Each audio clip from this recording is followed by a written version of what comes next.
Fala aí, rapaziada, pega essa visão para não virar um Zé Carlinho. Já virou até um bordão. Visão de cria. Não tem como falar em ciência política sem falar sobre Constituição e nem ao contrário. Uma caminha ao lado da outra. Aliás, a Constituição faz parte da ciência política, mais exatamente. Mas, pô, que parada é essa chamada Constituição? Que troço é esse? Tem como explicar melhor? Pô, Constituição é um conjunto de normas jurídicas que disciplinam, né, o poder do Estado e também os direitos fundamentais. Pegou essa visão legal? Conjunto de normas jurídicas supralegais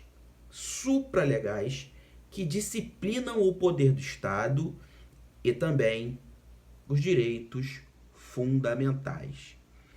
Falando em Constituição, já que nós já falamos sobre essa frase bonita, e que eu tenho certeza que você pegou essa visão, mais uma vez trago aqui o meu quadro todo desorganizado, entendeu? Com uma letra horrível, que é a minha.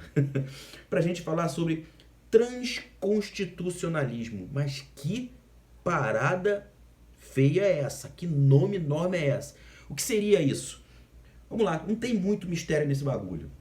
Olha só, transconstitucionalismo é quando a Suprema Corte toma uma atitude em igualdade com as outras cortes internacionais e também com as outras cortes constitucionais de Estado, ou seja, com as leis, né, as constituições de cada Estado, de cada país e, né, voltando, as outras cortes internacionais. Vou te dar um exemplo maneiro. Um exemplo. Vamos lá. Recurso 511.961. Recurso 511961. Do STF. Analisado pelo STF. O que ele falou sobre isso? Ele disse o seguinte, que não existia necessidade de diploma para exercer a profissão de jornalista. E por que ele tomou essa decisão? Eu explico. Por quê? Poderia ferir a liberdade de expressão e imprensa. E por que ele tomou essa decisão? Mais ainda, sendo bem repetitivo. Porque existe uma jurisprudência, né, ele usou a jurisprudência da Corte Internacional de Direitos Humanos.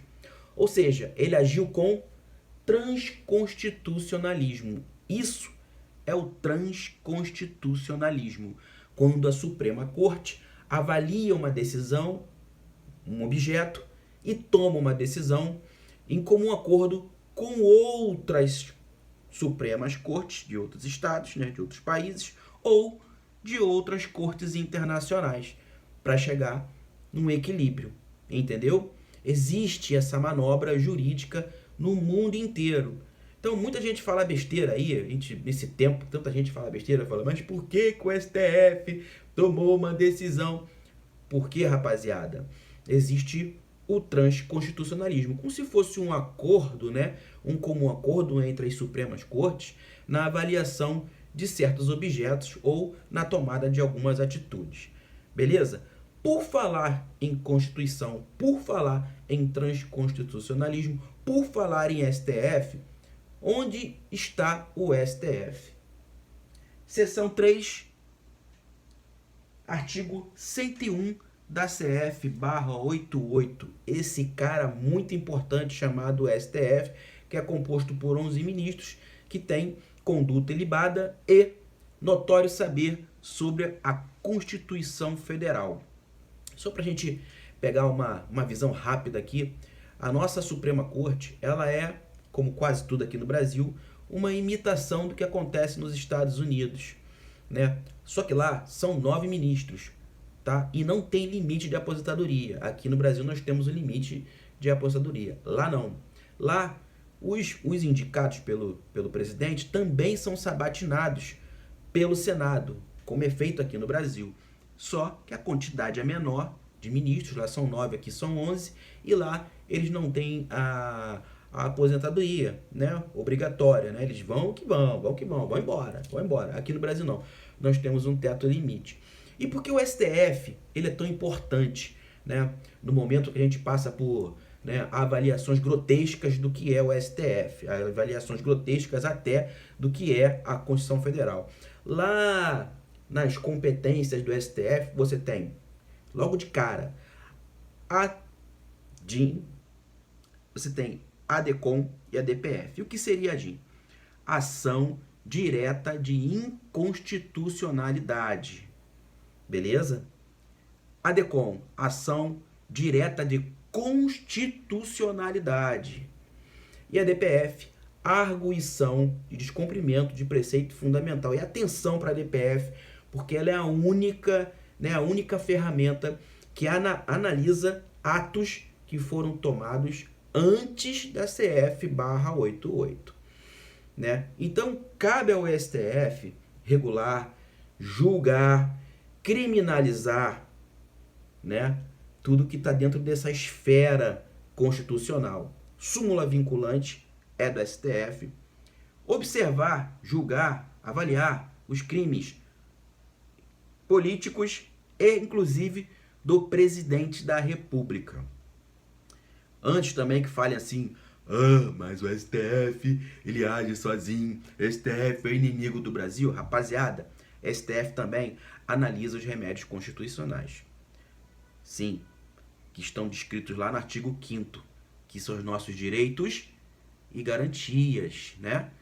São os nossos direitos humanos, aquilo que nós temos para exercer o nosso papel de cidadão e às vezes até para limar o próprio Estado quando ele esbarra na Constituição Federal.